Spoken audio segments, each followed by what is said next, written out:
This is the 4v4 League Season 2 playoff. As you can see, these are the maps of choice for the players, or the teams rather.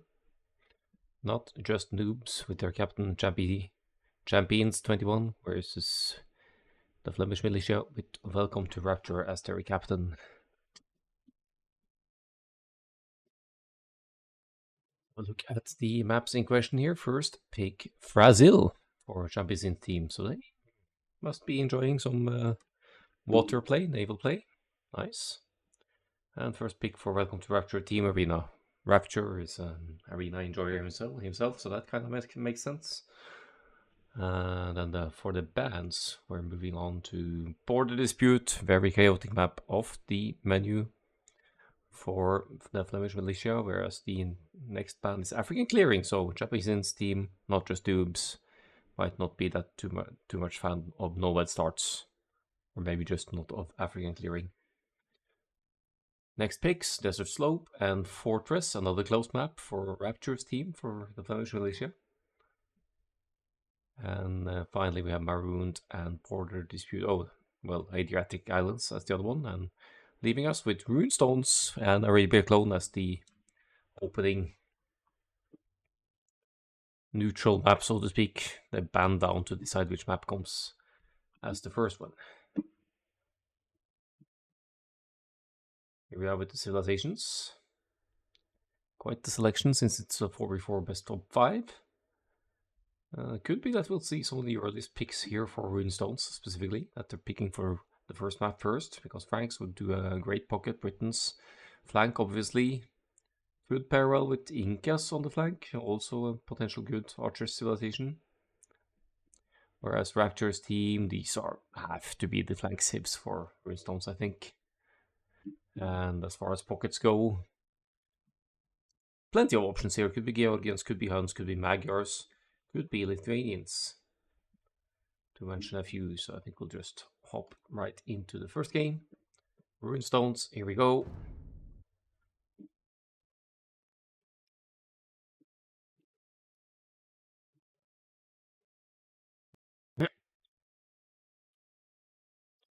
Let's set the names as well.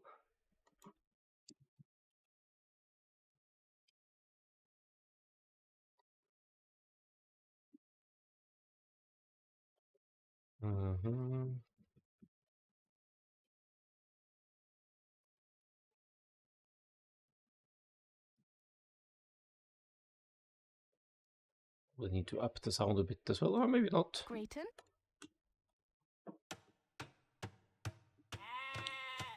Let's start it here and take it from there.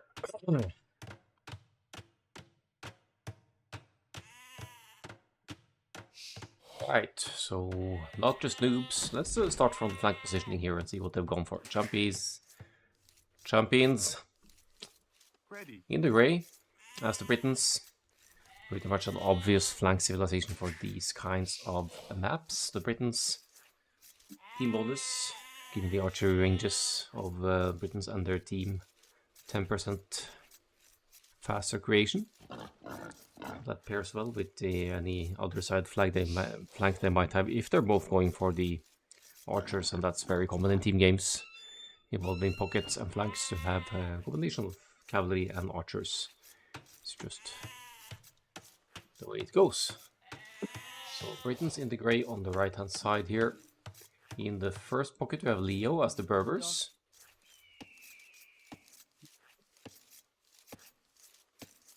I mean, it makes sense. Cheaper cavalry, no paladins, so not just noobs. They're kind of hoping to end the game early here, I think, because the longer the game goes on, the more of an which is an issue the Berbers will get with not having access to paladin as the late game powerhouse unit of team games. Oops, lumber camp, kind of. Oh, it's going to. I thought it was pathing all the way around the house to get to the woodline there, but not quite the case. Berbers probably going to go for the scouts and cheaper cavalry as we go.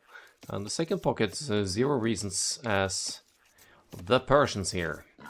Savar as the replacement for the paladin in Imperial Age, cheaper and arguably almost a stronger upgrade to the Knight Cavalier.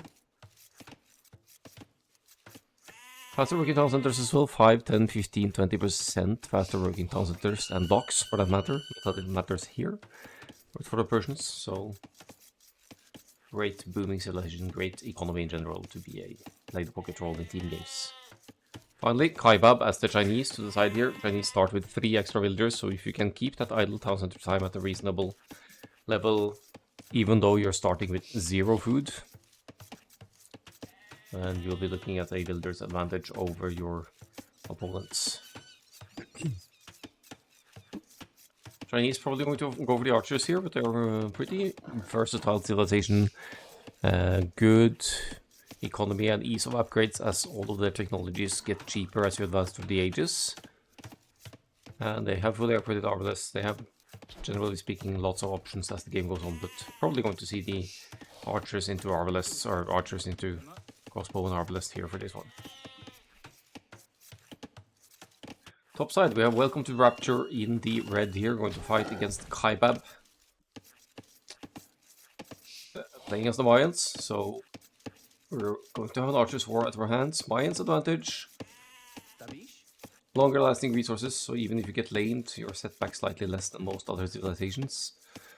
Start with 1 extra villager, which means you'll have to get loom instantly, but that's the case for the Chinese as well, so Chinese and Mayans should be pretty level in terms of villager count here. In fact, Rapture is kind of catching up, because Kaibab has had more idle time overall. But yeah, Mayans going to go for the archers as well. They are cheaper, 10, 20 and 30% cheaper as we advance through the ages for the Mayans. In the first pocket here, Dieter Killer as the Huns, providing the team with 20% faster working stables. Looks like we'll have the scouts opening with 1 lumber camp here. Pretty common for Huns to open scouts, they produce faster as well, and you never need houses, so 1 less thing to worry about while you micromanage your units.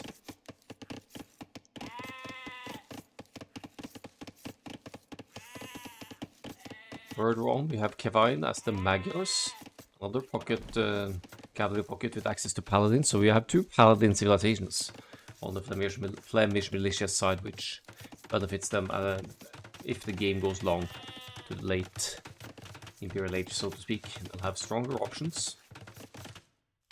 They might struggle if it goes to a trash war, though, because Mayans really gold dependent. So both teams kind of don't want this game to go too long, I think.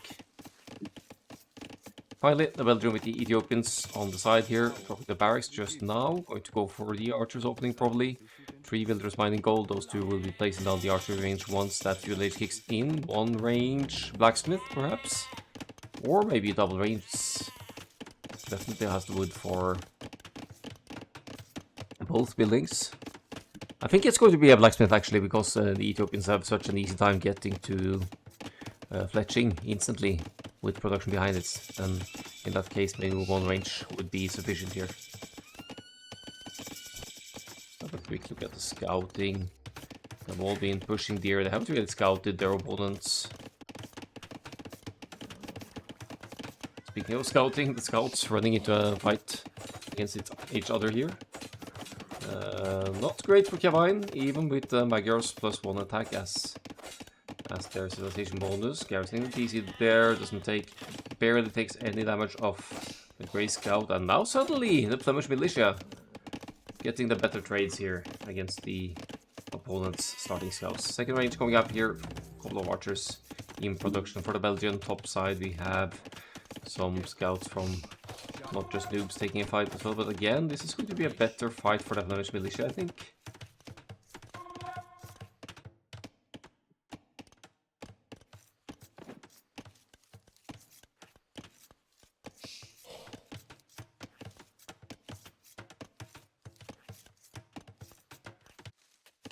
Is stressing the walls in the middle for the Huns, just going to rely on military production here, whereas the not just noobs, they're busy, especially from the pockets, to get their bases covered, so they don't want to be hit by opponent scouts.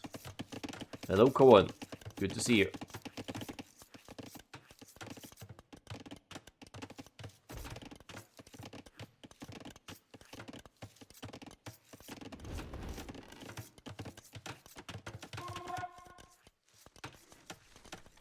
archers and scouts at the ready for the Chinese civilization here. And Rapture lagging a little bit behind in the production, even with the cheaper archers of the Mayans. Certainly benefiting from the Britain's production speed here, and probably more consistent from the very get-go here for the loot player. Looks like there are more scouts out and about as well, so not just noobs might very well get to a point early in the game here where they establish a military advantage through the numbers. Taking good fights here, taking some HP off the scouts, keeping the starting scouts still for Kaibab as well. That could also be distracting for the opposing team. Yellow scouts have to pull back towards TC, at least gets one scout down, but if not outnumbered, so out HP'd here by the other side.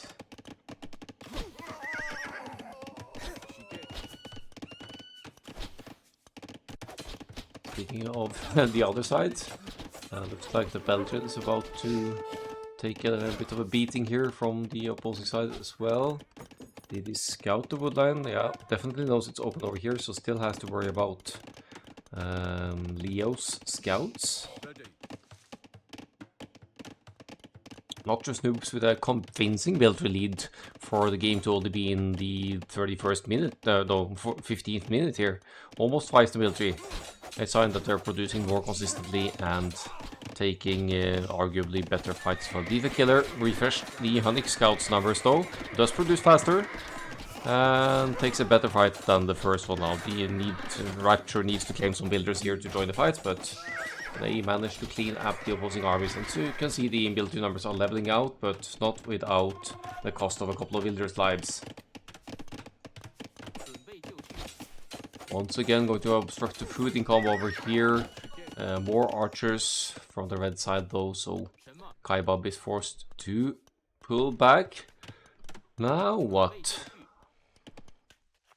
These archers are in dangerous territory. Are there enough scouts here? There are more yellow scouts again. 1, 4 yellow scouts, 3 green scouts.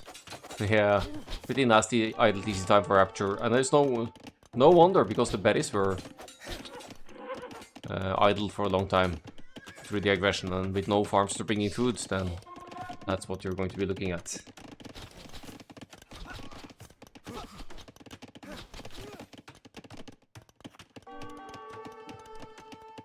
Let's have a look at the other side again.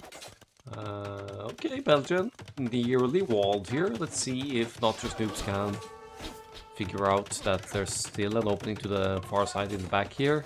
They could still harass the woodline. As you can see, the Belgian has relocated to the back woodline over here. We'll also have to address the fact that there's still an opening in the back of the base for the mobility of scouts to enter, but here comes a hero villagers to clear that gap, or close that gap rather. Interesting walling here for 0 reasons. Could have spent significantly fewer resources by walling in towards the woodlines to the edge of the map here. That would also minimize the chance of opposing archers sneaking in from the back into the woodlines and idling them, because if you wall here and here, for example, you wouldn't be able to camp behind the woodlands if your scouting is on point. But speaking of scouting, it's not looking too great for the Flemish militia at the moment. They're on the back foot. I'm sure they'll come stronger back at their home map if it comes to that. But for now, they're being outnumbered both in military and economy.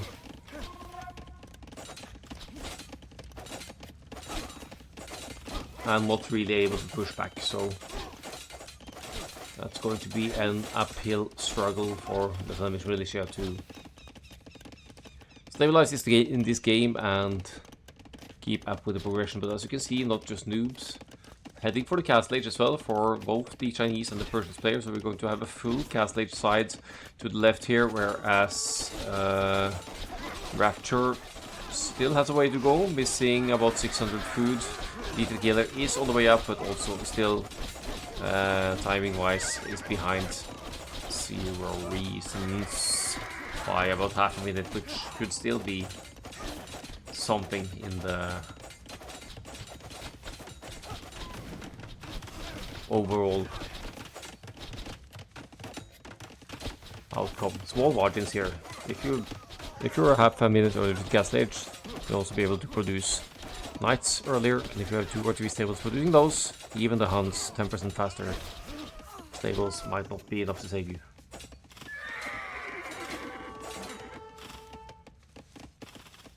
Right, so we broke it through the Belgian space. Is being punching bag here now. Kevine got 50 seconds to go for the Castle Age still, not just noobs. They still have 1 player in the Feudal Age as well, so Leo still on tap, and that's the pocket player.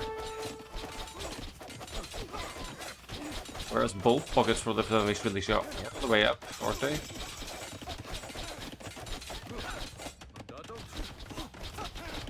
Almost a close game.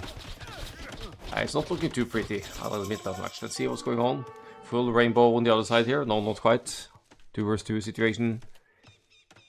Numbers look a little bit more even on this side than ever, just camping 1 hill each, as the Hunnic player has started producing 3 knights out of 3 stables. I think it's the correct call when they're behind like this to stay on 1 town center and pump out knights of several stables instead.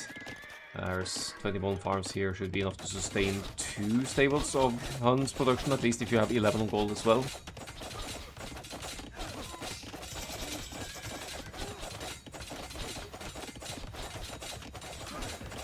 Belgium may be panicking a little bit here now, drops another barracks, wants to get some pikemen out from the Ethiopians to clean up these scouts, but look at the mass of armies here. It's just not going to get anywhere. Lost 12 builders by now, 30 builders, and losing more. Desperately needs help from the teammate over here, but look at the score, probably 600 points behind at this stage in the game. Not just noobs with roughly twice the military and quite a few economic kills, and they breach 1 base and are just standing there, refusing the Ethiopian player to let get anywhere. 1-0, let's have a look at the statistics.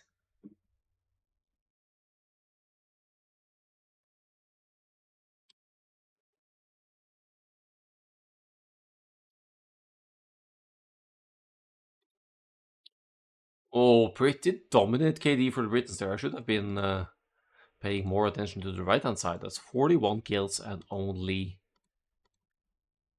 4 losses for champions. Well, we'll move to the APM tab as well. Sure.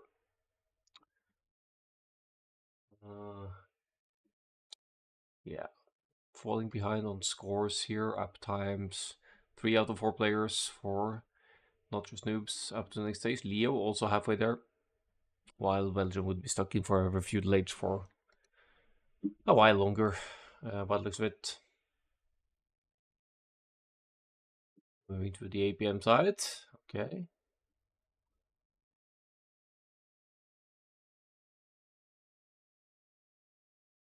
Belgium and Kevin have had a busy day by the looks of it.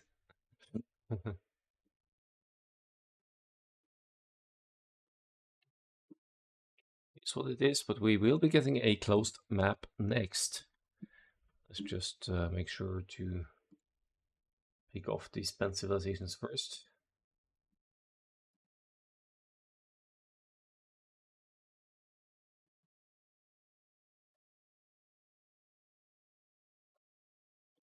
Right.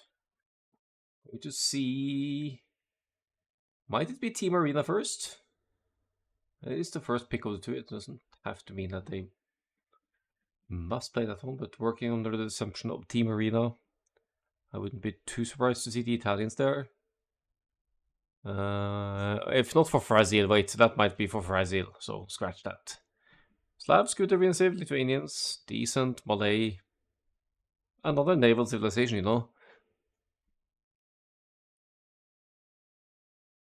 Bengalis screams Arena at least. Koreans potentially as well.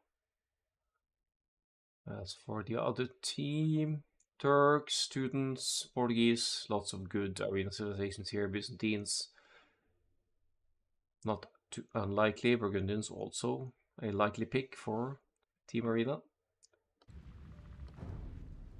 So difference between Team Arena and regular Arena is that Team Arena, the players spawn within the same walls. So if you break through one, or the wall at one place,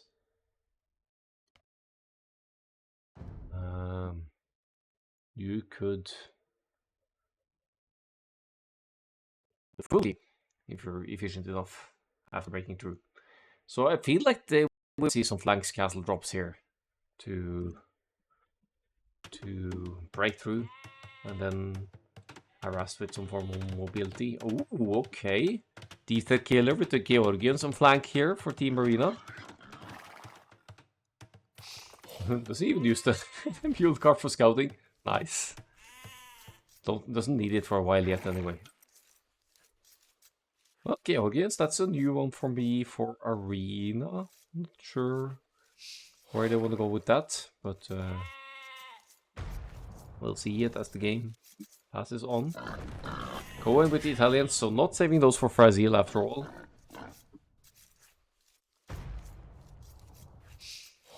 Whereas Kevine has gone for the Bengalis, but from the pocket. Could be seeing a massive Bengalis boom here with the instant villagers are granted moving into the next age. 2 villagers for every town center. 2 instant villagers for every town center built. Or every town center, existing town center, basically. Makes for a good fast castle place on Arena as well, because that's essentially 2 free villagers for you once you reach the castle age as well, if I remember correctly. Finally, the Belgian with the Burmese maybe wants to go old school double castle Arambai style here. Haven't seen that for a long time. But obviously Burmese could do monks as well. It's quite a distance over to the other side, so not the easiest of distance to pull off a monk rush, but who knows? Still playing the flank side. Could happen. As for the other side, 0 reasons on the flank with the Teutons. I don't know how much positions actually matter on this map when they're all within the same walls.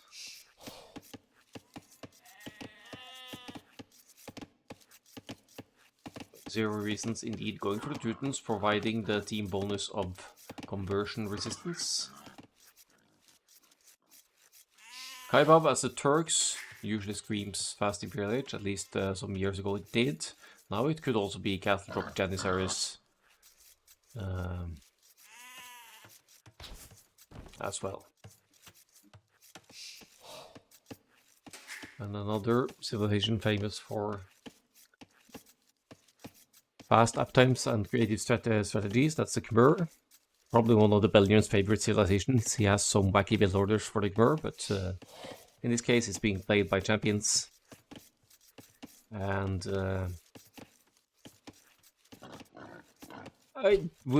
given the position, I wouldn't be expecting much else than a quick fast castle, maybe 25 pop, boom.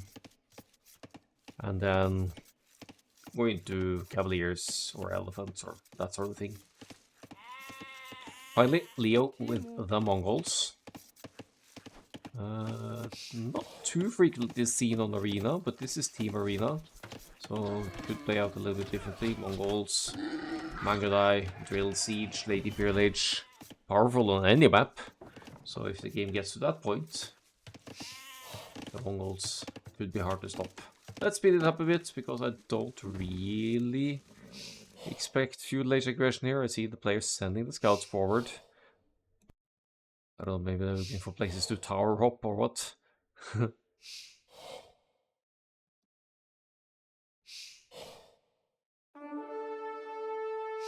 little bit of scouts fighting. Probably the most interesting thing we'll see until the Castle Ages onwards kick in.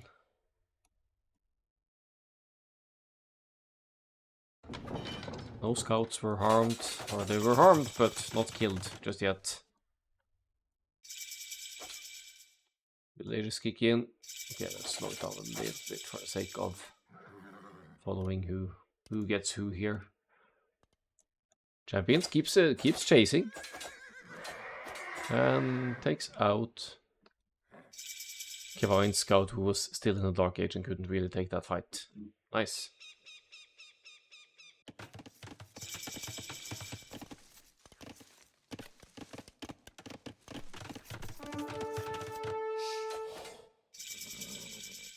Another scout gonna go down for the Flemish militia. Will limit their map vision. Blacksmith markets for most of the place, except for the Khmer, of course. We don't need it. 26 villagers by the looks of it. Missing a tiny bit of food here to click up. Maybe Champions has forgotten that it's Khmer because it's dropping a market. Keeps queuing villagers as well, but the resources are nearly there. Just a tiny bit more food, and the Castle Age should be within reach. There we go. Castle Age coming in.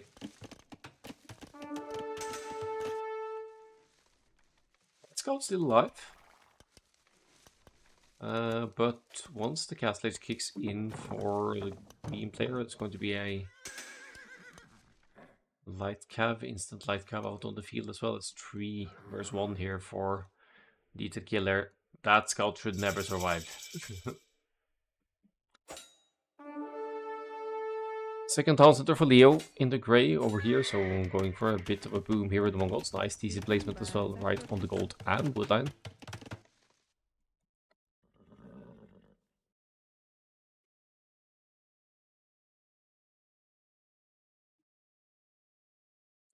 Whereas the Flemish militia seem to be in booming mode as well, not really seeing any military offensive indications here. Some builders moving out. Are they going to go collect stone? Have they been collecting stone? 100 stone was sold. No, 2,000 centers are going up. Belgian and Flem both in booming mode here, as is Dieter Kieler by the looks of it. Second town center for the Georgians as well, Georgians as well. Doesn't look like we're going to be seeing a whole lot of early aggression here.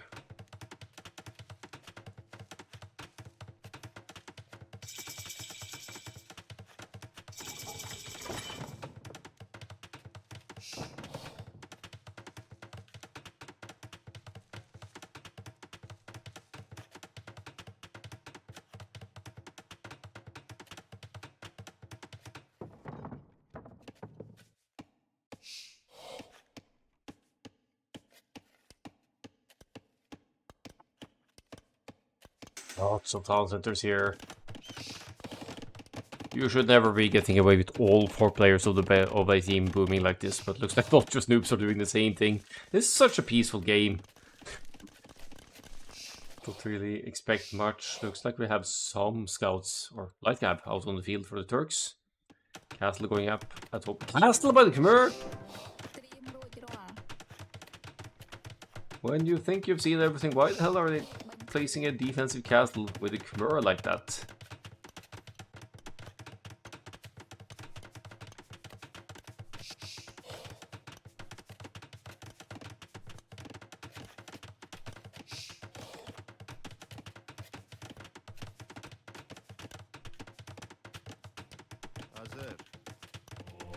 And a monastery, so not just noobs, they want to collect the relics here.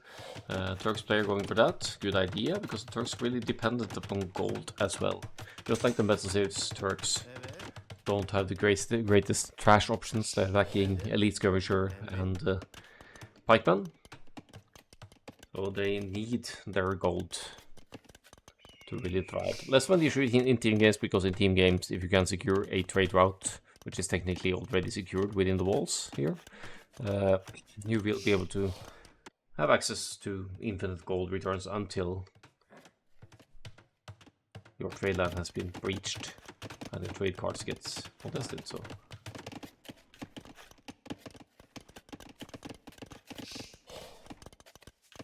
really slow moving game here. 4 town centers for Kevine with the Bengalis as well, and they're being allowed to boom away uninterruptedly here. Should give a massive economic lead for the Flemish militia. More stone for champions as well. Hasn't made any units out of the castle just yet, but looks like they're going to attempt some kind of ballista elephants masterpiece here for the Khmer. Heavy on the stone for reasons I don't quite understand from the Khmer here. Maybe they just want to defend their bases against aggression from the other side, and then survive for long enough to come back on top later with whatever units they can provide. But we'll speed this up yet again, because there really is just booming going on here right now. Can't even get any particular idea what they're up to here. Fully boomed Mongols. Could be scary. 70 villagers by now. Flemish militia, a good 20 villagers ahead here. But since neither side is attacking, the side with the better economy should have the better chance at claiming the game as well. And consistent villager production keeps sending the Flemish militia ahead here. Imperial Age on the way for Owen. That's slightly cheaper for the Italians as well.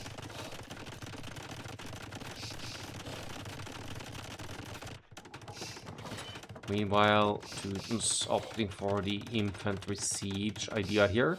Definitely not a too shabby idea. If you look at the other side, civs to go against cavalry civilization, Bengalis, arguably an elephant civ as well. So you'll need those anti-cavalry units. And if they bring elephant archers to the field with the Bengalis, then siege on is your, or halberdier siege on is your best bet to stop that, if any. So, castles popping up here.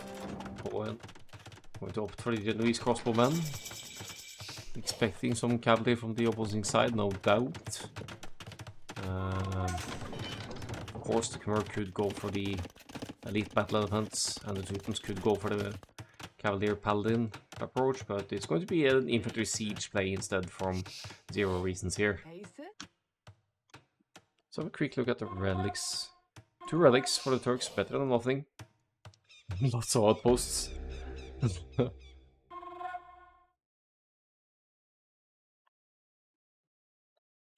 want some vision on the map. Yeah, more relics being brought in. Siege topside from the Mongols as well, so siege heavy game this one.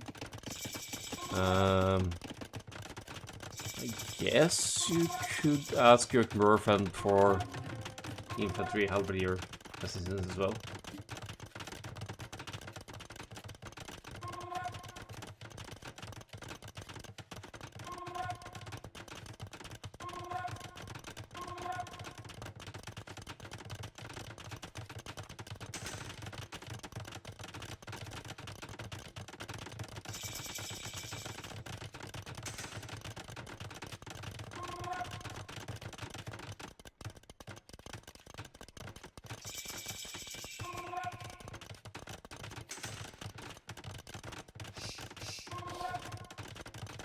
Right, and the Imperial Ages kick in. Not much of interest happening up until this point, aside from some scouts fights. Halberdiers are in for the Teutons, full upgrades, not quite there, but only missing the last attack and defense ones.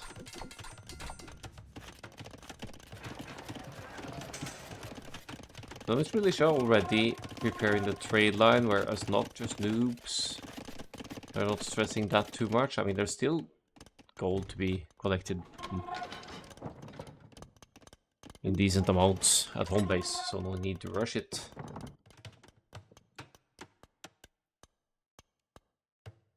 I just don't see why they are both allowing each other to really boom. Feels like there's a peace treaty going on there, because there hasn't been any attacking for for half an hour here.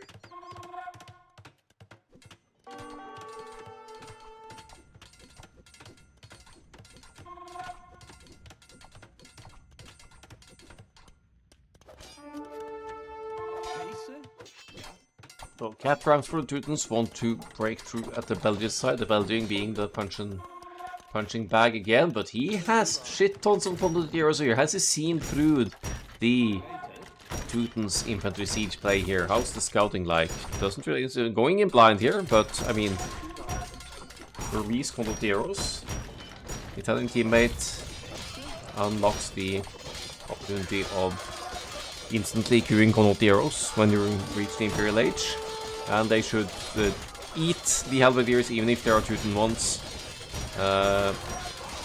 Honestly, I thought the Condotieros would have shredded the halberdiers more quickly here, but it's clear that the infantry siege push is not paying off here for zero reasons. As the Flemish militia are pushing back with tons of high attack. Grenadiers, decent pierce over as well, nothing too crazy. They move quickly as well, which means they could snipe siege onlookers more easily than regular infantry. Meanwhile, we have Kavine with the mighty Bengalis being allowed that free boom. 4 town centers, 152 villagers by now, and almost full death ball of elite elephant archers here. The trade is slowly commencing, which will keep bringing that gold needed to field these gold heavy units, as is the case for the Bengalis elite elephant archers. Mangodai won't be doing much in this regard, or I suppose they're elite Mangodai at this point. We'd need Mongols drill siege onlookers here to deal with these elite battle elephants, and preferably with a teammate's halberdiers in front. But Kaibab is a Turk, so Turks don't get halberdiers. You would have to have the Khmer make the halberdiers here, as they are the only halberdier civilization of the... No, and the Teutons, of course. Teutons have the halbs here. But someone needs to make the onlookers and siege onlookers here. We did see some from the Teutons earlier on. Here they come. Onlookers in the back. Siege onlooker, I was going to say on the way, but it's not. But Zero Resistance is taking into the Teutons champions as well, which will be stronger than the Godnot heroes, of course. Huge masses of army at work here, though. The different situation from the previous game. The Flemish militia now with twice the military count of not just noobs. The military count for now dead even, but the Flemish militia definitely in a good spot to win this game now with their military domination. And they're slowly creeping to the middle of the map here. Okay, we have a restore. Let's pick up where we left off. For part 2.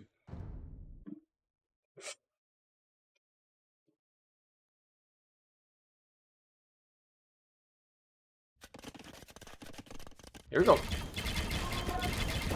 So don't trust the statistics anymore when we get to that. Elite Monospa in masses over here. Siege onlooker not quite there yet for the Mongols, but getting there. But looks like the Flemish militia are pushing massively on the top side as well, cleaning up those Hussar and Siege onlooker of the Mongols. We have elite Genovese crossbowmen here as well, which will also make quick work of any Mangodai and Hussars entering the field from this section. Great push for the Flemish militia now. They're about 100 military population ahead still. Military count still even, but as they push further and further ahead, it's going to be tougher and tougher for not just noobs to recover here. The plan was indeed elite Balis elephant for the Khmer, which of course, if you get away with the free boom, can be an amazing unit, and also another decent unit in mass to deal with the elite elephant archers. Hello, Rocky NL.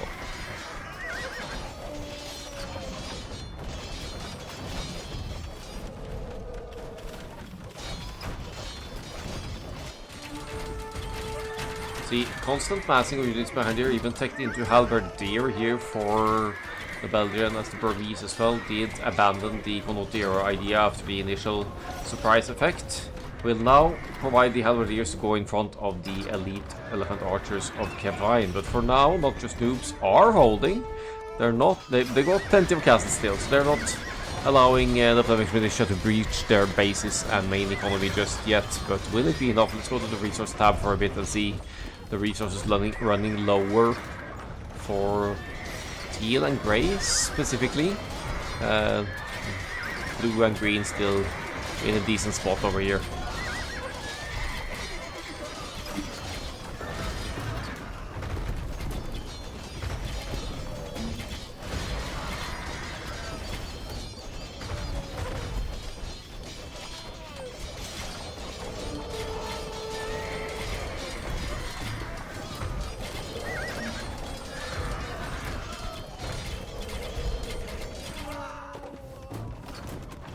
67 elite elephant archers.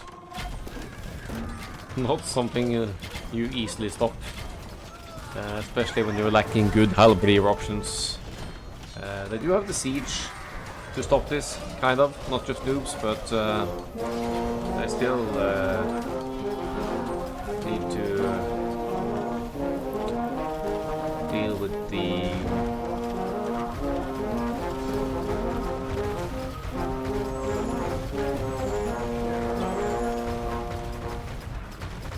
thank you, Floripa, for the sub, much appreciated. I was going to say about the elite elephant archers, they're just so hard to stop. Siege on gears, yes, but you need something in front to protect them as well. Otherwise, any mobile unit, cavalry unit, for example, the Monaspa or the Go against player can move in and take them out easily.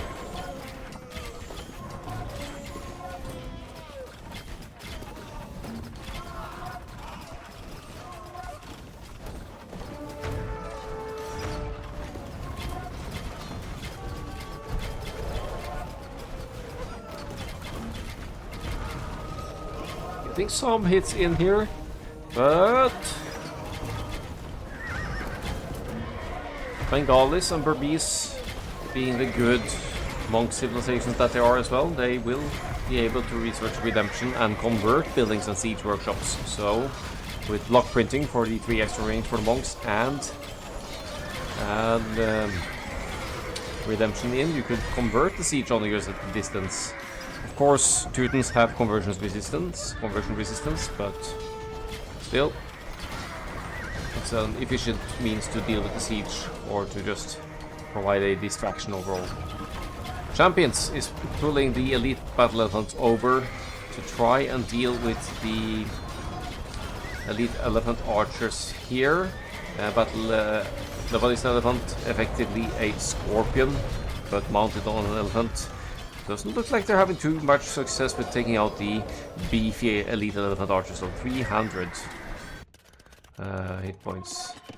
Just for the fun of it, let's see if there's bloodlines research for the elite elephant archers. I don't think so. I don't see any stable here. It might have been deleted, but I thought fully upgraded elite elephant archers would have even more hit points.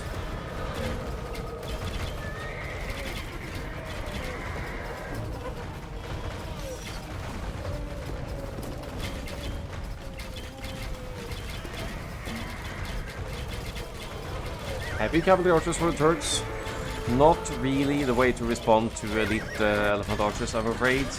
Top side, lots of Italians, bomber cannons, and elite generally crossbow. And now nothing the Mongols can do to stop that. At least not at this point, since they've been committing to Hussar and Mangudai, both mounted units. Both units that the Italians' unique unit will make quick work of.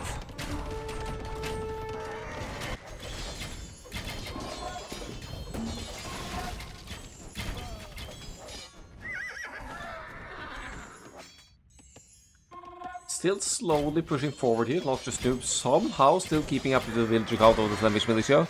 What they're not keeping up with is the military count and military strength, for that matter. If you look at the military value here, it's twice the amount for the Flemish militia.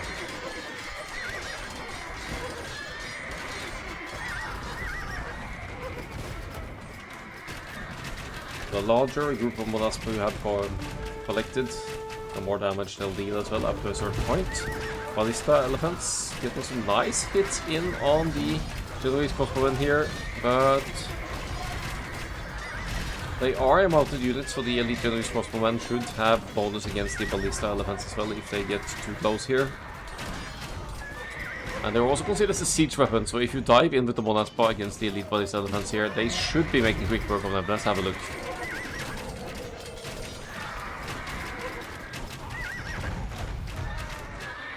Okay, not too bad.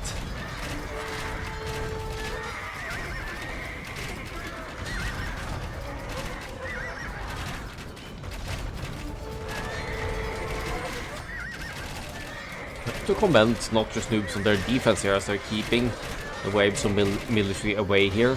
They're keeping their economies running. They have trade commencing as well, so they should be able to get some of that gold back on track. Let's have a look at the resources. Yeah, Kaibab floating quite a bit of resources here, could share with his teammates if they need any help.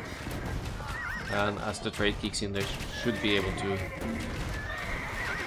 bring more gold units back on the field as well. So it's on the Flemish militia to be able to close out this game, to breach the base and make sure that that trade never gets the gold payoff that is sorely needed from Dr. Snoop at this point.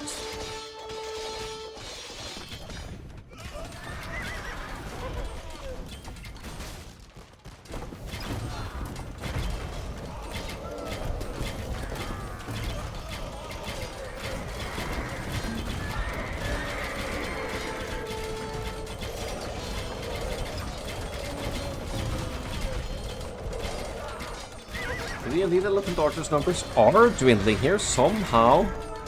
The Turks heavy cavalry archers are being distracting enough to keep Kevine from advancing further. Of course, the bomber towers playing a huge role here as well. Static defenses that don't cost you any population space.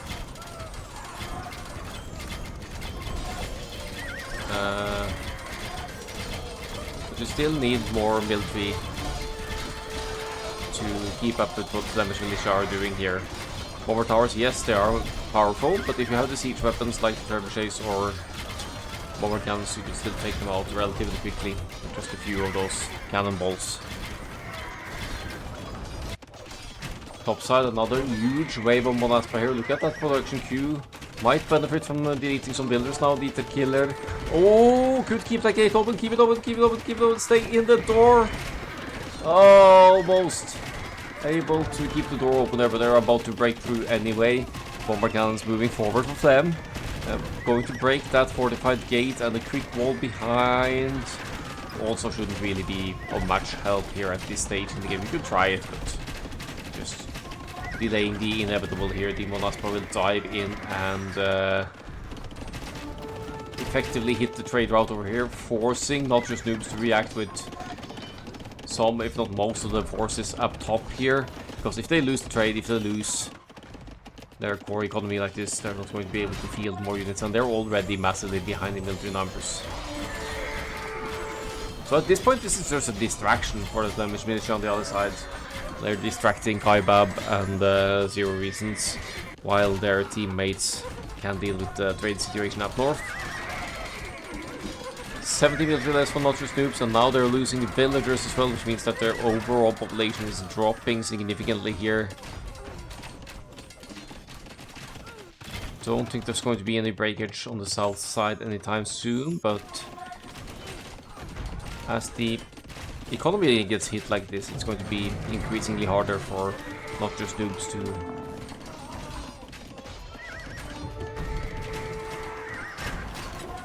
bring to the field what is needed to turn the game around.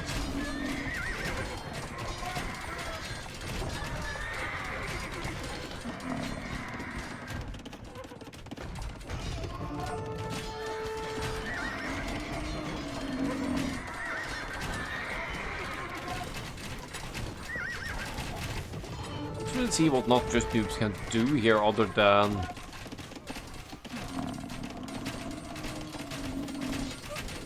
try to limit the damage to the rest of the team by placing new layer walls,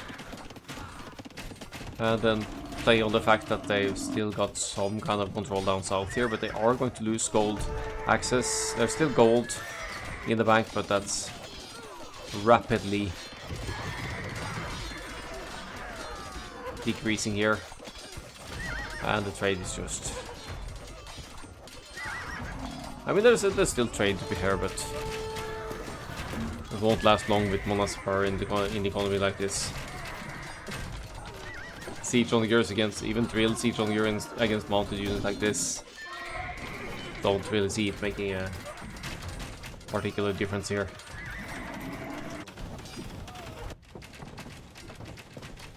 Still haven't been able to re-wall it either. Zero reasons sending the halberdiers over.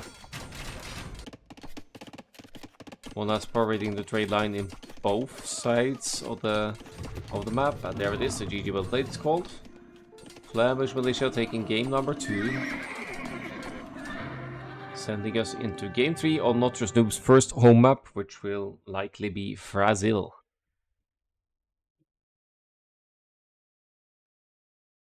GG indeed. These stats are only recorded from here, so don't give too much attention to that.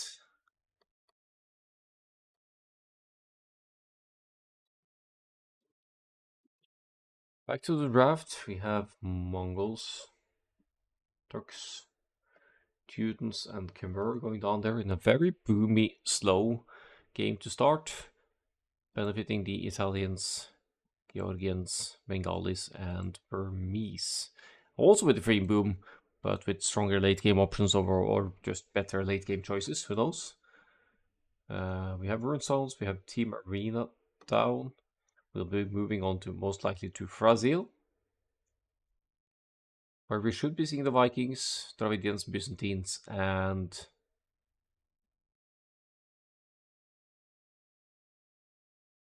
yeah, what's the last one gonna be? Portuguese? Probably. Against Armenians, Malay, Japanese, possibly Malians, but Romans, good contender for these naval maps as well. Brazil, very watery map, huge body of water, emphasizes naval control more than anything. And it is indeed the Romans. Sicilians, okay.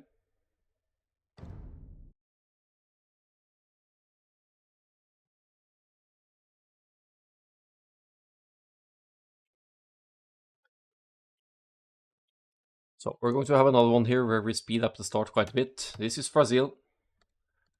There's deep fish. Plenty of them. Would be fun to see just about how many. Wait, there's a function for that now. 132k food on the map. But that's also the land resources, so.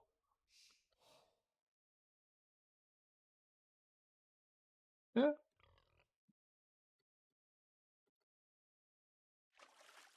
Pretty decent amounts of food on this map, on the water.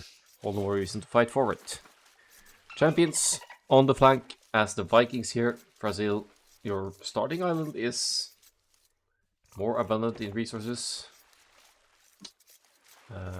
Because you need that food to get up, there's not going to be much else to be found other than the neutral middle island and, well, fish. What's your favorite sea Akkal?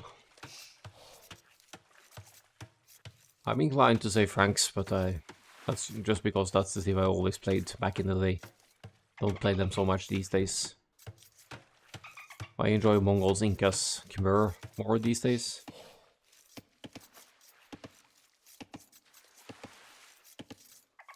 Just because they allow me to do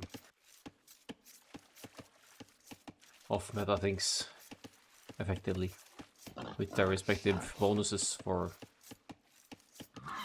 wood or gold. Yeah. Leo gone for the Dravidians here. Will be granted 200 wood once he reaches the next age. Makes it easier to afford an instant blacksmith or your third dock once you reach the feudal age. 0 reasons.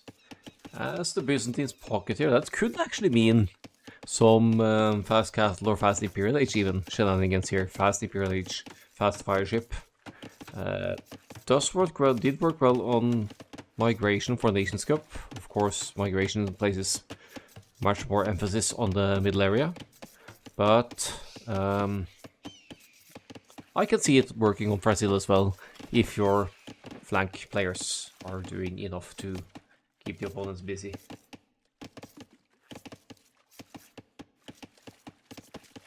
In the blue, we have Kaibab as the Sicilians here. I mean, that...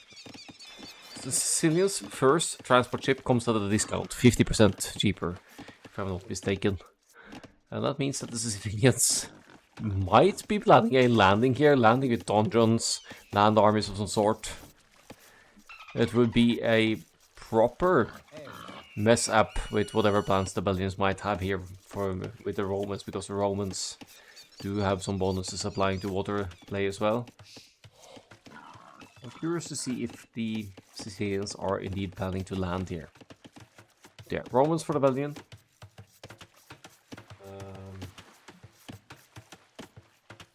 I keep getting these new bonuses mixed up, so I need to check that one out.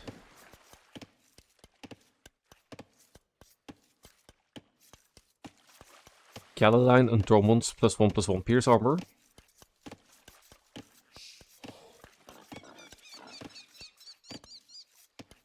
And also the unique technology in the gas stage, Ballistas, which has the Scorpions fire faster, but also gives the galley line +2 attack.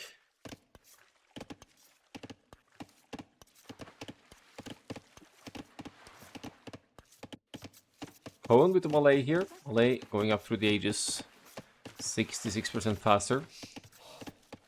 Very useful bonus to have on any map, but maybe especially enabled maps where the up times and the timing for the upgrades for your ships matters maybe even more than on the land maps.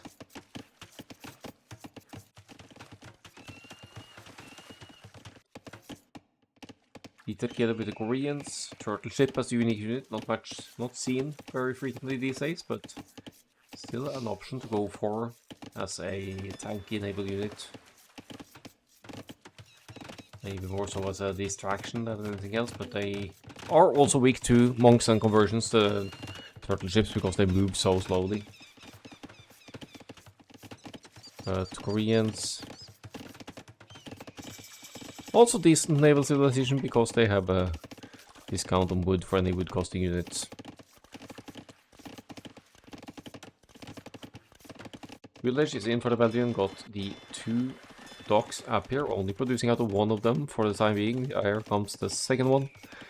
And finally, welcome to Rapture up top with the Armenians. Also going to play the galleys up top here as the... yeah, is going to start the production relatively soon. Champions with the back docks here with the Vikings. I mean, if the intention here is fast castle longboats, I'm a bit worried for champions on the top side here.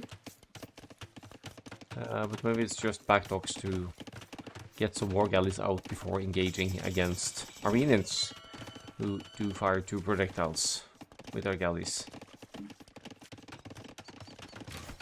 So, no transport ship for the Sicilians just yet. Belgium is on the offensive here, got some galleys out, while Kaibab hasn't been able to produce a single galley just yet. Double dock, consistent production from both now, but the Belgian actually with a 3-to-1 numbers advantage for now.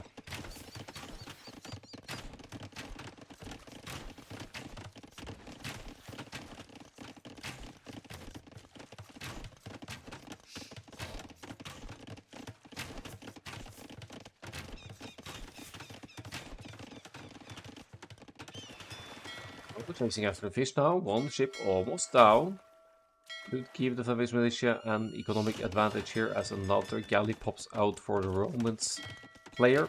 More pierce armor for their galleys as mentioned as well, so looking at a decent matchup in the galley versus galley firing here. Rapture looking for the docks of the Vikings player, finds them in the back. No fast castle after all. Does get 1 fishing ship, so value there for the first few galleys of Welcome to Rapture. Now pulling the galleys back home, has another one coming in for reinforcements. So that's going to be a 3 versus 2 situation here, if Champions doesn't pull them back before Rapture can engage. In fact, it's going to be 4 vs 2, so this could be a great fight for the red player.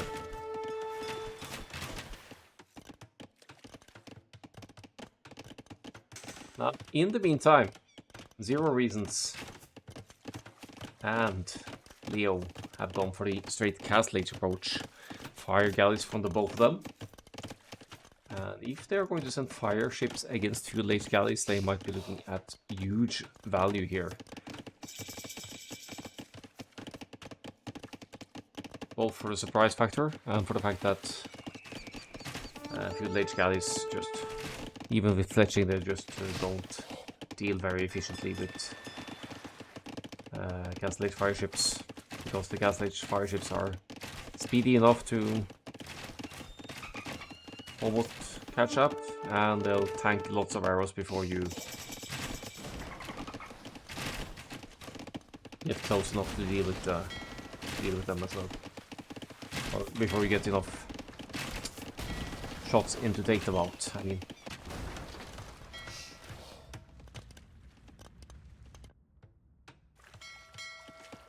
good work from the Belgian, and welcome to Rapture on the flanks here, but here come the fire ships from Leo. Gravinian's fire ships. Not necessarily something you see on a regular basis, but they've successfully chased away the galleys that have traveled a long way for Dita Killer. 2 players in the Castle Age for not just noobs. Not sure if a second town center is ever viable on Brazil, because there's really not that much wood and gold on the map. But that is what they're going for here. 3 town centers in fact for Leo. Seems like an overinvestment that would be better spent with naval armies, but if it gives an economic advantage, allowing them to claim the middle and keep fielding armies to push back the Flemish militia, maybe it will be worth it after all. Zero Reason chasing with the faster firing Byzantine fire ships, but the Belgian also hitting and running like a champ here to take out those small numbers. Don't really see any fire ships coming in from a different angle here. That might have been the way for Zero Reasons to clean it up. Does get some shots in. You can see how many volleys it takes for a small group of galleys to take out one Castle Age fire ship. It's pretty dominant over the Feudal Age galleys.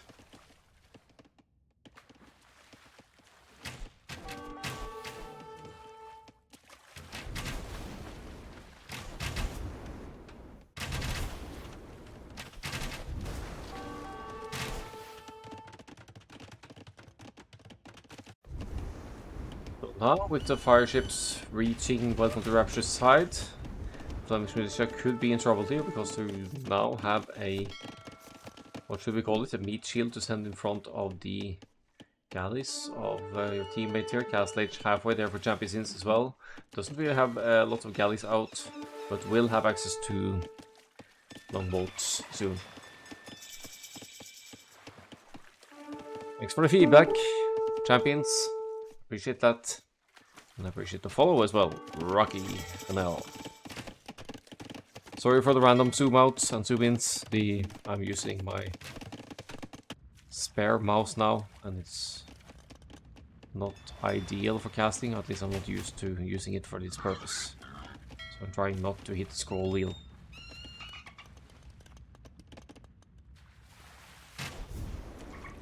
Ships again chasing here. Byzantines faster firing fire ships, and joined now by Kaibab's galleys as well. Lots of galleys out and about here.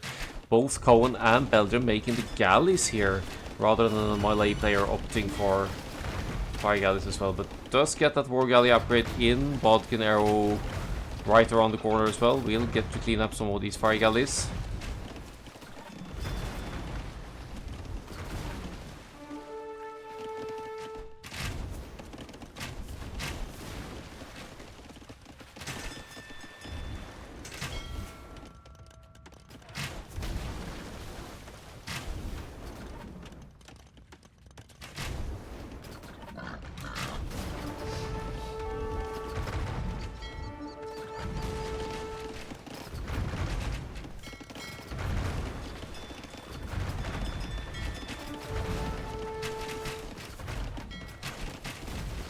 So lots of galleys lacking the upgrades here on both sides. Belgium still in the feudal age, but does bring to the field what he can, just to make sure there's a numbers advantage here. 30C for 0 reasons as well. I still think the Flemish militia are taking the right approach here with not extending into multiple town centers. I mean, Cohen has done so, but I mean 3 town centers, you'll never need that on Brazil, ever. There's just not enough resources to justify it.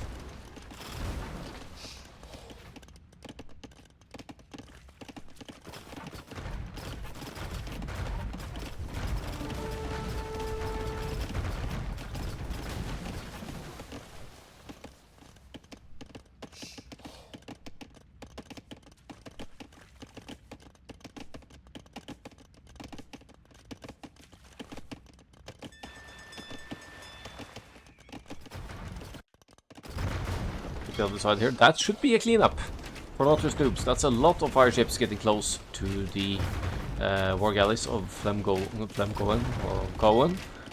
Leo should join in the fight here as well, then they could get a bit of a surround, but the team communication doesn't seem to be quite on point here. Joins now, joins in, just a little bit late. If it moved in a tiny bit earlier, could get a surround on these war galleys and make it even a little bit harder to hit and run for Cohen here. Once again though, we have a game where the Flemish militia have twice the military of the opposing team. They might struggle with the fact that Belgium is stuck in the feudal age, but they have a military advantage. And Belgium keeps feeling those galleys as well, so after all, military is what wins games. Not villagers, unless you're Spanish supremacy villagers or something like that.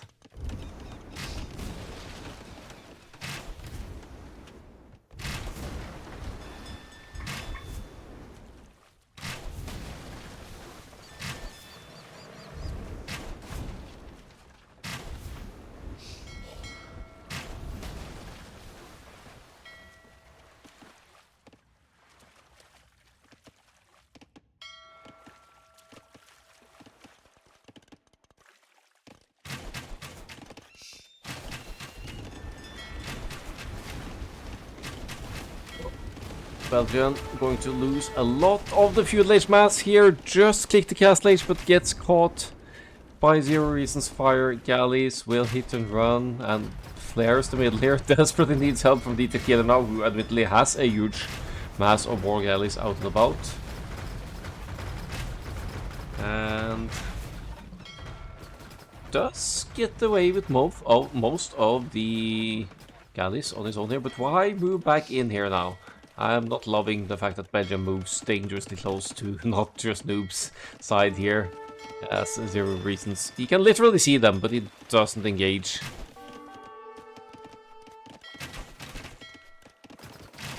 I mean, it's a distraction, right? Okay, there's some coordination at work here.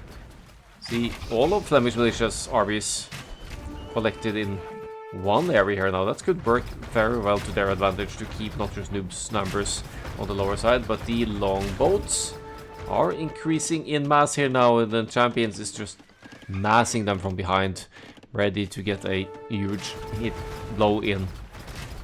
Maybe even as a surprise move. But longboats alone can't carry this game. It's 5 docks producing the longboats. But unless you get to the Imperialites and get to the elite here way ahead of the opposing team, I'm not sure how much longboats can do to save the day here. Belgium does a great job at keeping the blue player busy as well. Finds a woodline, finds the damage where he can. Castle Age is in, 3 docks producing galleys. But no upgrades for them just yet. No Botkin, no war galley.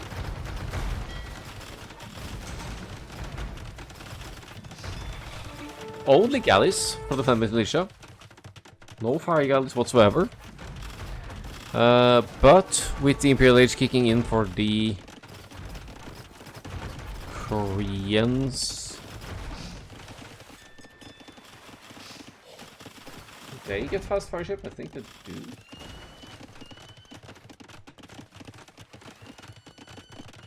Koreans do indeed get fast fire ship. And I think that's the play here. Once the tequila reaches the Imperial Age, switch away from the war galleys, get into those fast fire ships, and try to get close enough to deal with the longboats of champions. Military numbers evening out, not just noobs, better economic numbers. Unsurprisingly so, since they've been committing to more town centers. I'm not sure if I'm a fan of that. Those resources could have been better spent elsewhere.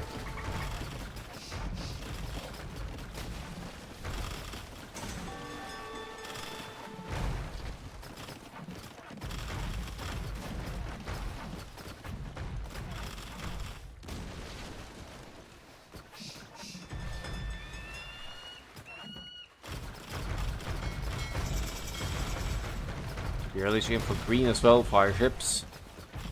Must be a plan on fast fire ships here for the Byzantines. Civilization bonus, they fire faster as well, as we know. So... No, why the galleon? Why the galleon? Fast fire ships is a separate resource, right? Is that a misclick? Or is the business player going to go for... Oh. Cancelled. We need fast fire ship. That probably costs a different set of resources, so...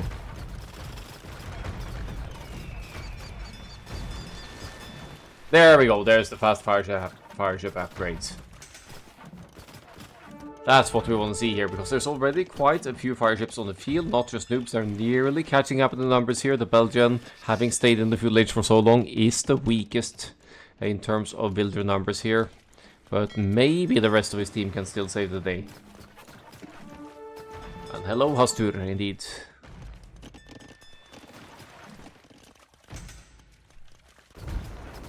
Massive naval battle over here as well. Fast fire ship is in, just shredding those war galleys of Cohen, who is in the Imperial Age but does not have galleon in just yet. Belgian does have quite a chunk of war galleys here, but again, same issue. Fast fire ships, so the Byzantines getting close and just melting those ships away. And this could really change the numbers advantage in terms of military for not just noobs. Very quickly here. 66 longboats as well. Are they all in the same spot? Yeah, those are going to demolish. Dravidian's unique unit, the Tirisadai added as well, will work as a great meat shield in front of the longboats. So good late game plan here for not just noob to work together with this combination over here. One unit to distract the fire, kind of like a siege ram on water, right? Like the siege ram would distract Britain's archer fire on land. The Tirisadai could distract galleys fire on water and allow the longboats to fire from behind Imperial Age all the way as well. So eventually we'll get elite longboats on the field. The numbers have turned around. And not just noobs even claiming the middle at this point. Yeah, the Flemish militia are kind of lagging behind in the transition towards the later ages. 2 players still stuck in the Castle Age. And now massively outnumbered by their opponents. With a... yeah, twice the military value. Just a much stronger army combination at this point. I think once they see the... Vikings player hit the Imperial Age, I think they're going to call it, because then they'll have to deal with almost 60 elite longboats.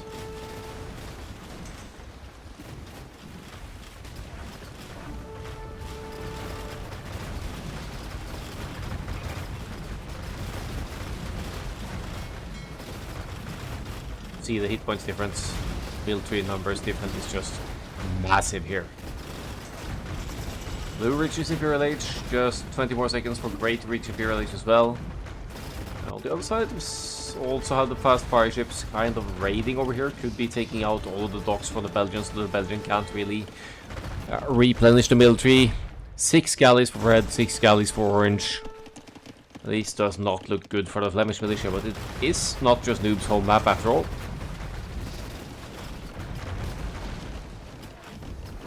And there it is. Vikings reaching the Imperial Age. 2 of the players still in the castle age for the Flemish militia. There's no way back from here.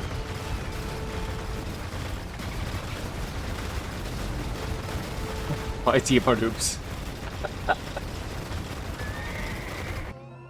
Just your AI excuses there. Another one for not just noobs, leading into a potential decider game on the Flemish militia's second home map, Fortress. Let's have a look at the statistics first.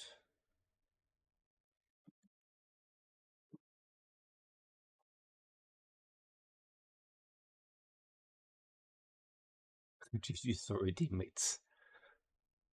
Byzantine's MVP here, that's the fast fires. Albeit slightly delayed, still did their job.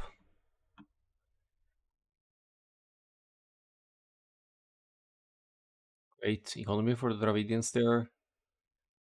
Straight-ish fast castle from the pockets. Pretty fast up there. Didn't get too much out of that castle age advantage, but certainly got it from the Imperial Age.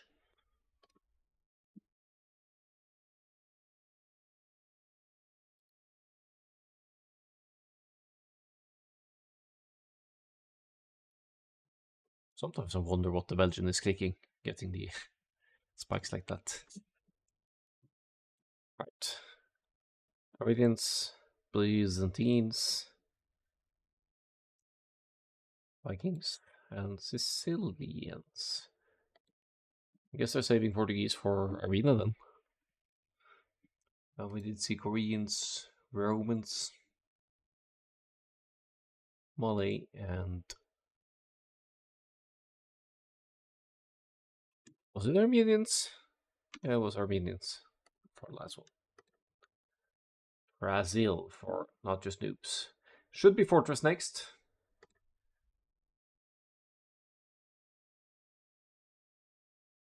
So what are we going to see for Fortress? What's the potential last map? Desert Slope, the very last one.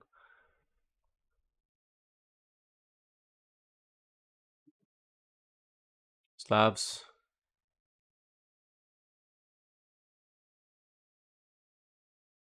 Vietnamese. I don't even know. I never play Fortress. Maybe they'll try for some Spanish shenanigans on Fortress. Portuguese and Poles pretty much a given on these close maps.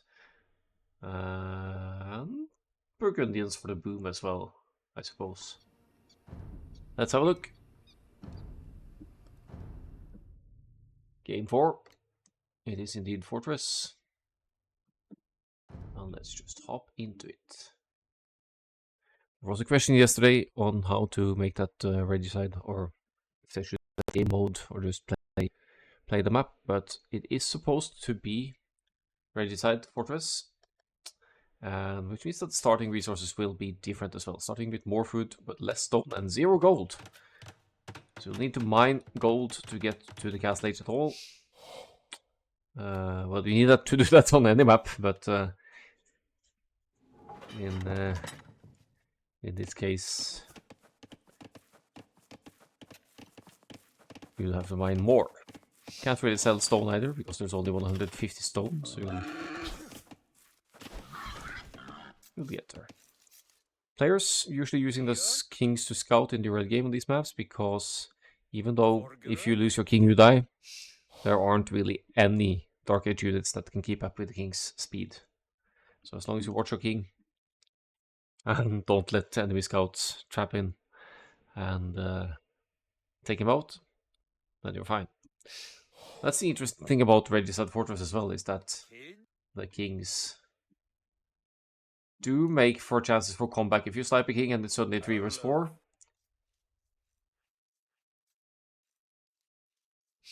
that really shakes things up, even if you're in a favorable position. Grey has already moved their king over to Teal's side, just for ultimate safety, trusting the teammate here.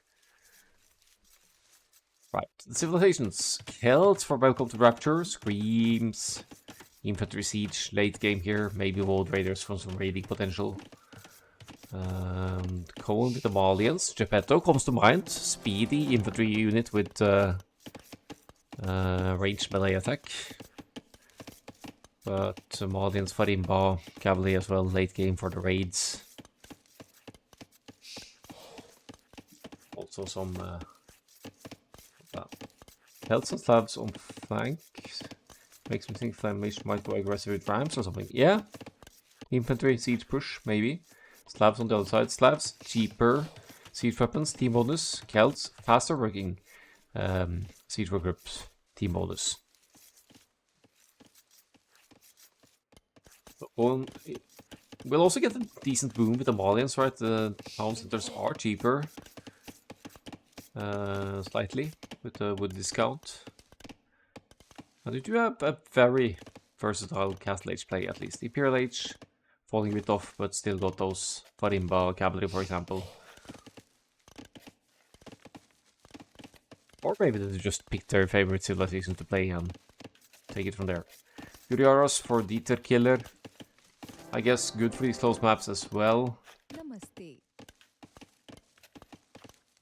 The ultimate camel civilization. Chakram throwers from the castle as well to deal with enemy infantry units, if any. And combined with the Slavs. Could also go for the castles and the boyars as a paladin substitute here.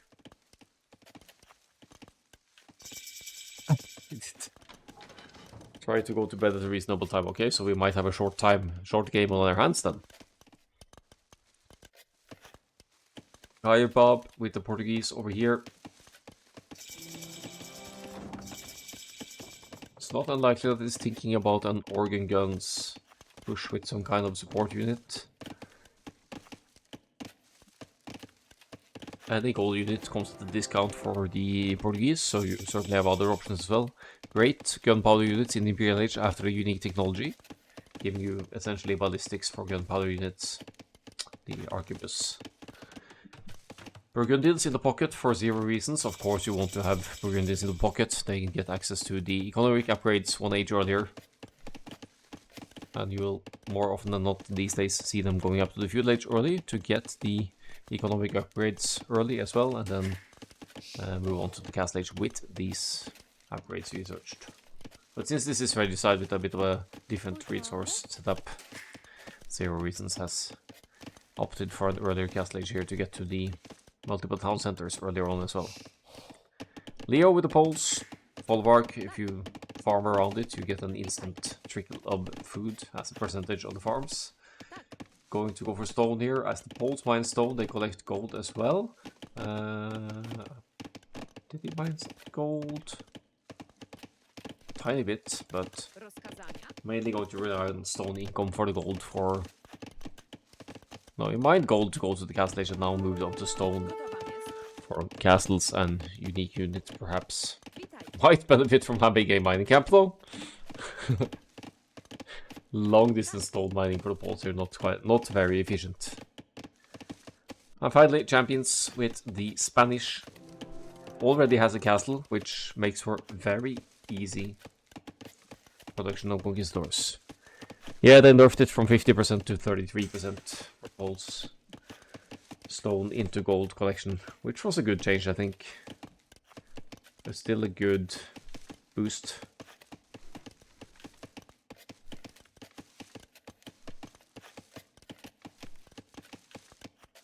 I think they first nerfed it to 40% and then to 33% later on. Castle Age is kicking in.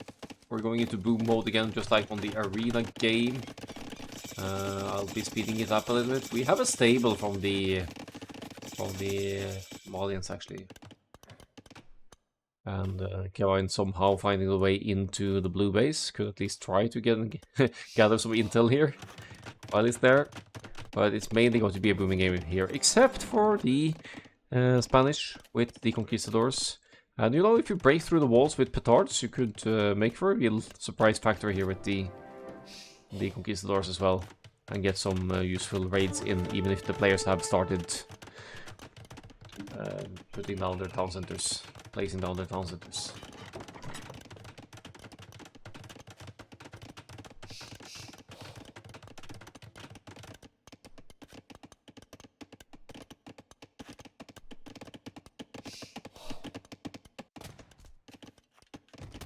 Okay, I guess we're not going for the surprise factor then. It's gonna take some time to shoot down that wall, even if you are a conquistador with musket or whatever they are carrying as their weapon. Why this piece of wall? It's like one or two tiles of stone wall over here, and the conquistadors won't be getting anywhere. Weird. Otherwise, it's mainly booming here. All players except the Spanish, again, with multiple town centers. So far, that should be playing into the Flemish militia's favor, because they will be establishing a better economy. Rapture is true down, he'll know how to deal with it, and exactly so, it's just re-walling behind on this side.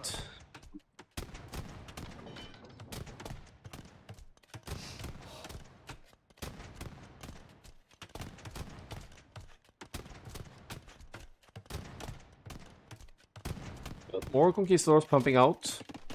Champions is committed here to the unit choice.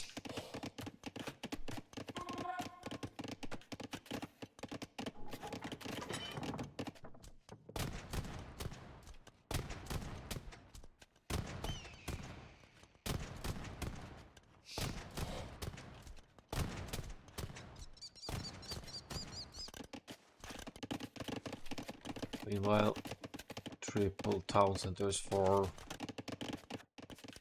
everyone on the Flemish militia.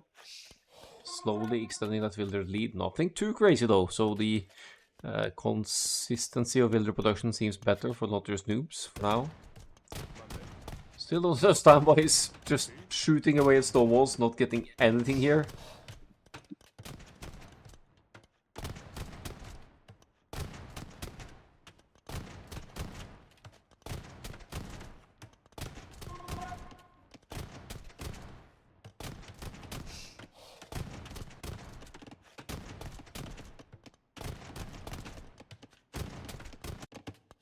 Now holding the sides for the Flemish militia, in between the bases. House walls over here will make it hard to raid for the sides. You'd have to break through from the front if you're not just noobs here. But the only player making army thus far really is Champions with the Conquistadors. Did manage to take out one villager, to be fair, but as you can see, when they finally got through somehow, Rapture managed to... Oh, tell me someone is going to come around to trap these guys.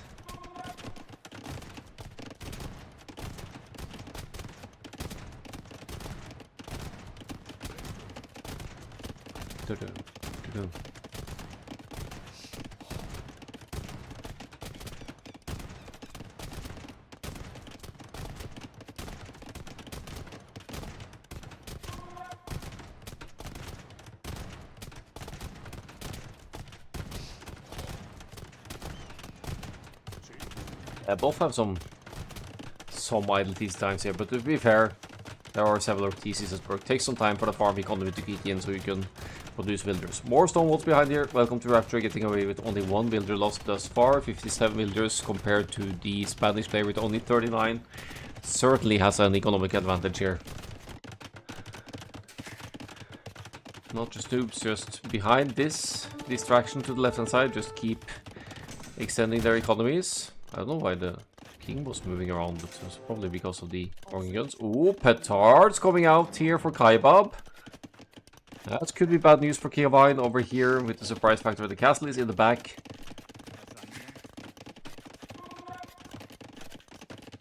So that's going to hurt if the organ guns are able to get through once the petards have made an opening.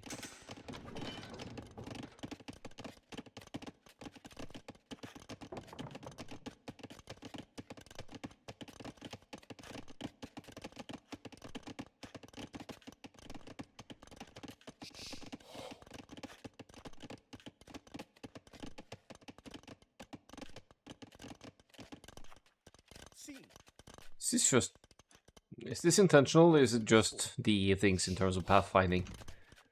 Don't show the units, don't show the units, don't blow the surprise. Nah, we're fine. Imperial H on the way for the Flemish militia though. Cohen and Dieter Killer on the way to the Imperial H.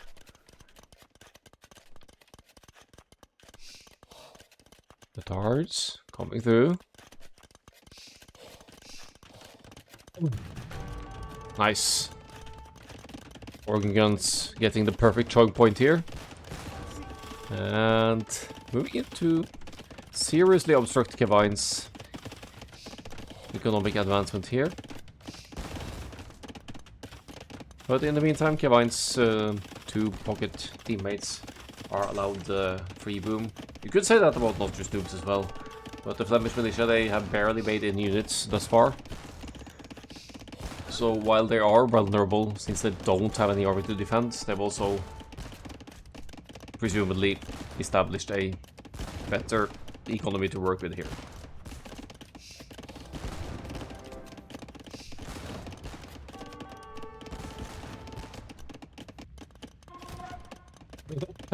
Fortified wall to keep the conquistadors up. They made it in! How did they get in? Okay, they broke through here. Was there a petard from Champions as well? Or did they just break through the walls?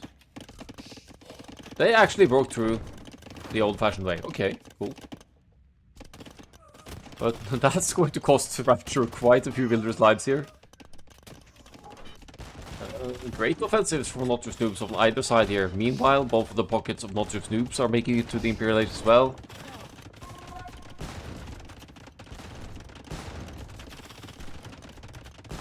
Yeah, and Rapture was asking himself the same thing. Even the fortified walls, man. And now the gate is open! Keep it open! Keep it open! Keep it open! Keep one knight there! Keep it open! Okay, they get in at least. It might still be open here, to be fair.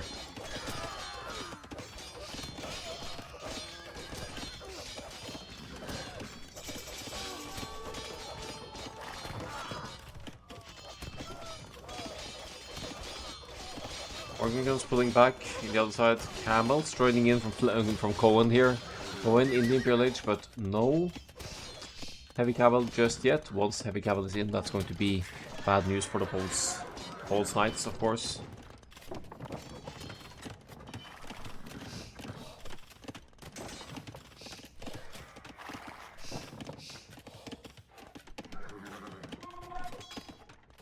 Only 36 villagers lost.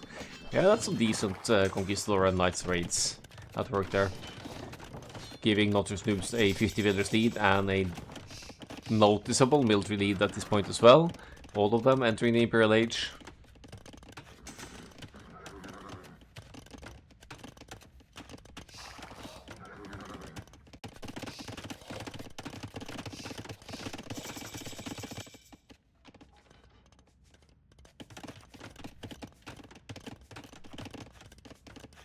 Both pockets going for the camels here. Valiant's going for the camels. Gudjar's going for the camels. Probably to keep the Poles and the Burgundians cavalry away.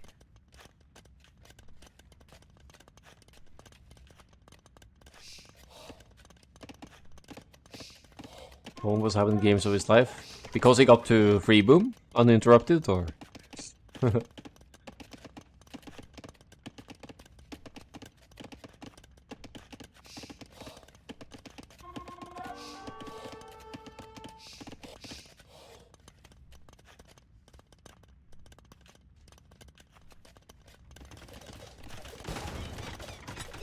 Right. Coustillier and Organ Guns pushing from this side now. Elite Coustillier at that. The charge attack on 27. A base attack on 11. Not a unit to be messed around with. Free boom Burgundians at work here. They have great gunpowder options as well, but looks like the Portuguese are going to take responsibility of that, making the bomber guns. Con, you should pronounce it like Kun. Right. Cool. Nice.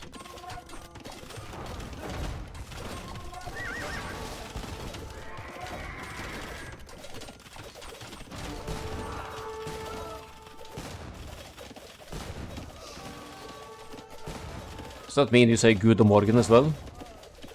This is T-O-O-E.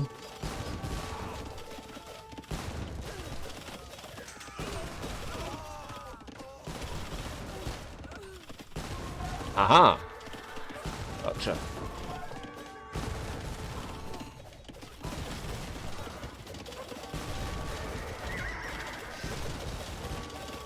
Shared a flat with a Belgian resident this weekend, but she's from the French-speaking region.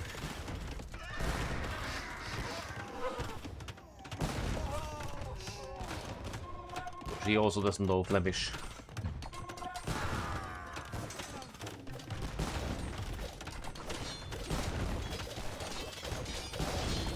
Right, Farimba camels. Should be trading. No, that's Gurars, sorry. Where are the Farimba camels? Where's Kuhn? Yeah, Farimba is in. Heavy camels on this side. Would maybe be more useful on this side.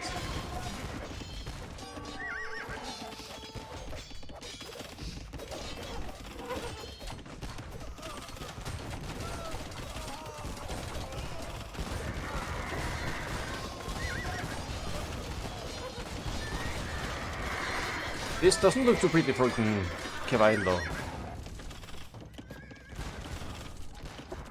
I have to say. Huge masses of army to have to deal with. Numbers wise, nothing's decided just yet, but not just noobs. They've started to close off the middle with some walls. So that they could have an even broader area to secure their trades and whatnot.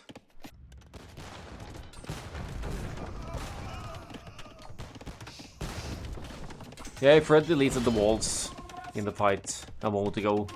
The path fighting would be, or the cavalry units would be able to hit a lot better. That's true.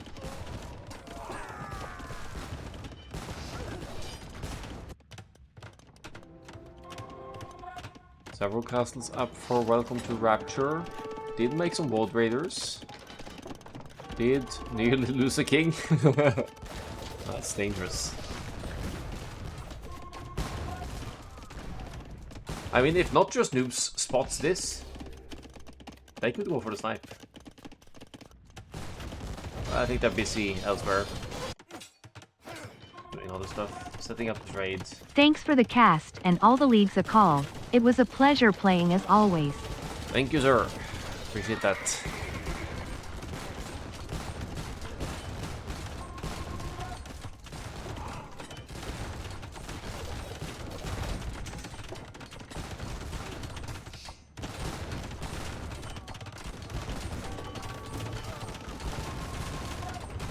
Ooh. Onlugger for Divine here. Best option to deal with organ guns these days. But that doesn't really help when you have plenty of cavalry units in front. Oh, but the sandwich maneuver! Cool here with the... Oh, the clutch move! That's...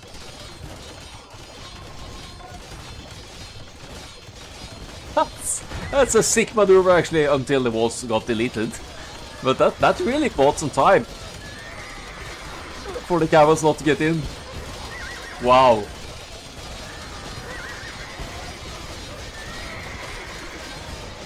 I mean, it doesn't change things all that much inside of Kevain's base. He is still dying. He's down to... he's got 99 builders to be fair. But isn't really able to provide any military. Lost 59 builders. Has resources in the bank, but then doesn't really have many buildings to produce from to replenish these numbers.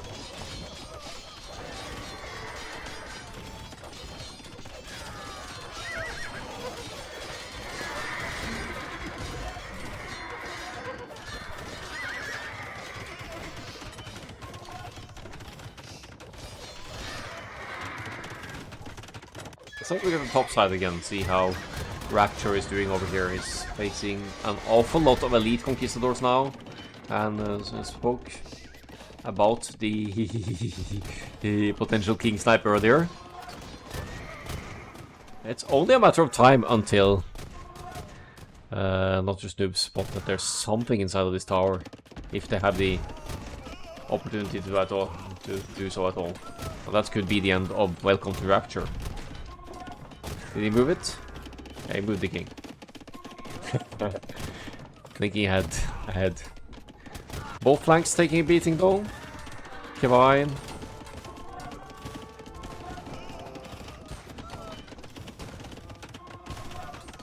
Pops out a Trebuchet. Trebuchet in the queue for Kaibab as well. Now got the forward castle to boot here, making Bombercans from the back as well. We'll be pushing the red player even further away. And as you can see, the castle on the hill over here as well. So leaving the red player with few places to go.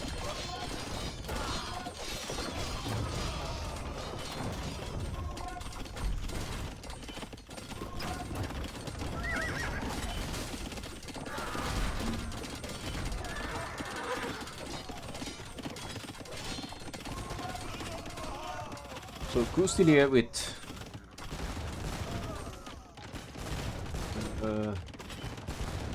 full charge might do decent against the heavy camels still, but once they've lost the charge, they'll be obliterated for sure. Have we rewalled behind here? Did we need to rewall? No, it's arguably a weak point over here in Rapture space, but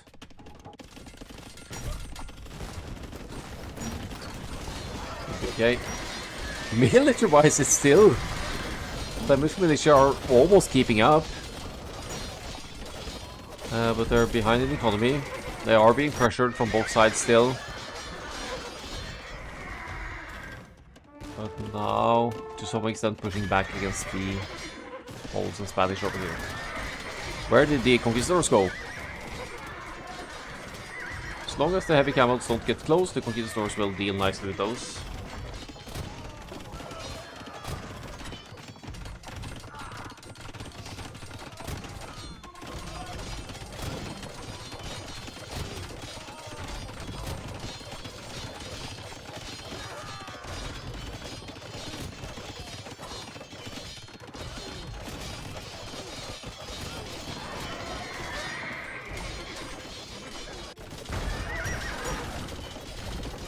And there we have it. It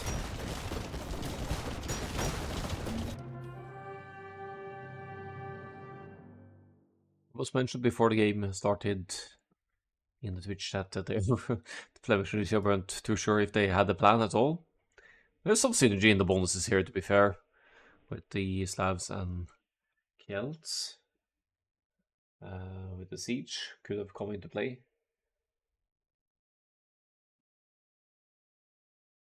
And you could also say that with the Guriar's team bonus, that camel and elephant units are created 25% faster. So they would be able to. That's why they both made camels. That's the team bonus.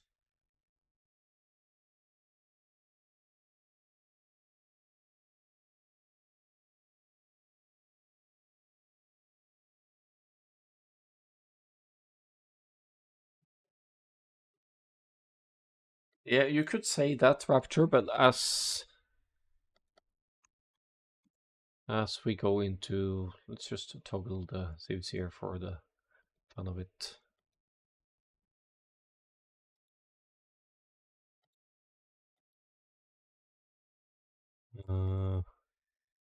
Now, if you look at the civilizations left, we'll be looking at Bulgarians and Lithuanians pocket for Desert Slope, with the open land map, and Japanese Vietnamese flanks. Not too bad, but then we have Franks, and I wonder if the plan was Tatar's pocket here? No, it has to be Saracen's pocket for the camels, and then Tatars and Incas flanks. I guess I'd say there were stronger flank civilizations for Flemish militia at least, but then for pocket civilizations, stronger for the opponents.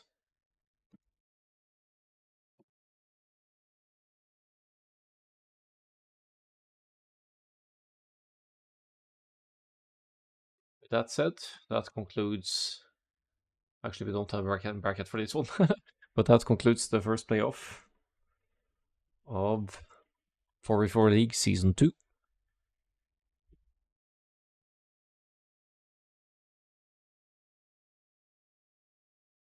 And